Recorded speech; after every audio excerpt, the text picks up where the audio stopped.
The Merryweather. You had heard stories about it when you were a kid from your grandparents. That if you were a bad kid and went out at night, the mist would come and you would be taken away by the Merryweather.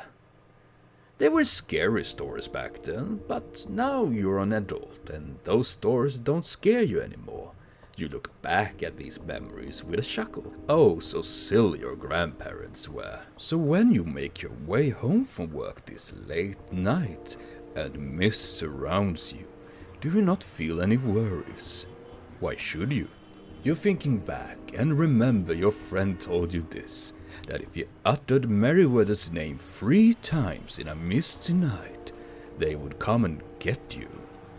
It had scared you as a kid, no doubt, but you're not scared now, are you? Of course not. You're an adult and such things doesn't scare you any longer. And to make fun of that, do you say their names out loud? Merryweather, Merryweather, Merryweather. Nothing happens, and you laugh for yourself. It was funny to think back how you and your friends would try to challenge each other with this spooky stuff. Nothing really happened, more than a bragging right that you did it, or getting teased for being a sniveling coward if you didn't do it. Then you realized the mist had become unusually thick, which is pretty uncommon this time of the year, though you're fine with it, it's just mist. What isn't fine, however, is that all sounds have died out. No cars, no people, no city life, nothing. The only sounds you hear is your own steps, your own breath, your own thoughts. This is weird, you think for yourself. Maybe my ears have clogged. Of course, you try to rationalize it. Maybe you're just tired. Work has been a drag lately after all. Then you hear voices again, but you can't hear any specific words. You hear an old man's voice that grunts, a child that laughs, a young man that cries. Hello, are you okay? You ask out loud as more and more voices are heard through the mist. You feel a bit nervous as the voices intensifies. But just as sudden as they came, does the voices die out. And what you hear then are footsteps. The loudest footsteps you ever heard in your life. And in the mist do you see a figure appear. You let out a deep sigh of relief as you see it's a man walking towards you, looking like a proper gentleman to boot, in their costume of red and black. A little bit of an odd fashion, but, you know, they had some odd animal-like ears on the head from what you could see, but maybe they is one of those furries you've seen on TikTok. It makes you laugh, and the man laughs, and smiles, and smiles, and smiles. The skin of their cheeks burst open by the smile that soon reached ear to ear, blood dripping from its mutilated mouth, where rows of spiky teeth pointed outwards. You couldn't breathe as their body twisted and snapped, growing taller and more deformed. Their arms were like long snakes, with more joints than any living being should have. An horrible sound was heard as the spine shattered and spider-like legs grew out, lifting up the creature higher into the mist. It's horrifying. The smell of death and decays make you sick, while the sight of this thing paralyzes you into the very core. Like a deformed spider of all worst nightmares, did they get closer to you. Though what made it even worse in all of this monstrosity were the fact that their eyes still looked human and beautiful, looking so gently and kind at you as they lean over to consume you. And as the mist dissipates, are you no more, and your voice echoes in the mist as the Merryweather feasts. Merryweather, Merryweather, Merryweather. Don't Look behind you. What is love? Hathaway might have asked that question in the 90s, and so do we as we grow up. Love is after all very different from person to person. Who and how we love varies deeply, and is something we try to discover as we grow older. So it wasn't too weird that you find yourself on a dating site. Many people find their ways there. You had joined the site as a joke, since your family had once again been pestering you about having no partners and, no grandkids. Which is incredibly annoying, as they have nothing to do with your love life. A bit of passive-aggressive rebellion, so to say.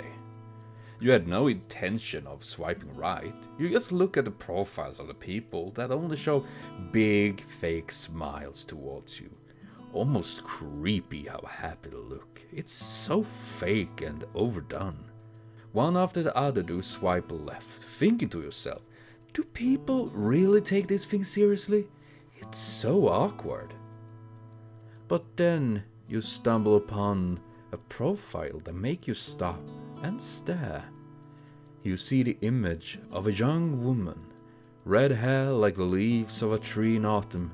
She smiled like everyone else, but her smile was not reaching her eyes. It was a solemn smile that felt more real than any you had seen so far. In a way, it was almost hypnotic. And before you realized it, had you swiped right and her name popped up in the chat. Eliza. And it didn't take long until she wrote one sentence. Do you love me?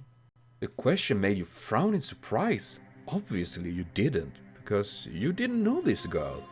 Maybe she was one of these bots. It wouldn't surprise you at all. So you just calmly reply, no, I don't.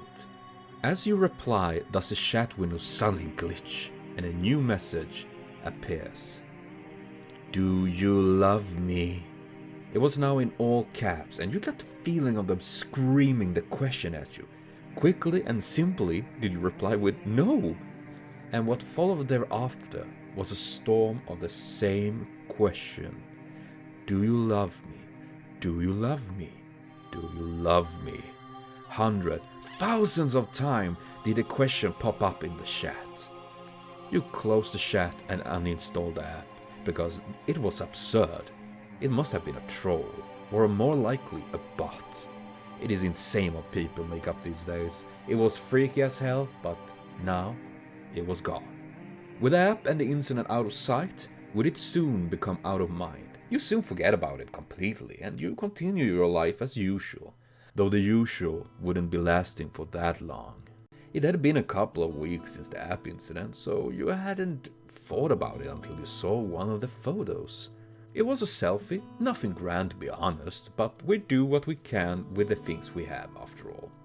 But it wasn't the mediocre selfie that made your blood run cold. It was the thing in the background, because there you could see a red-headed girl staring daggers at you.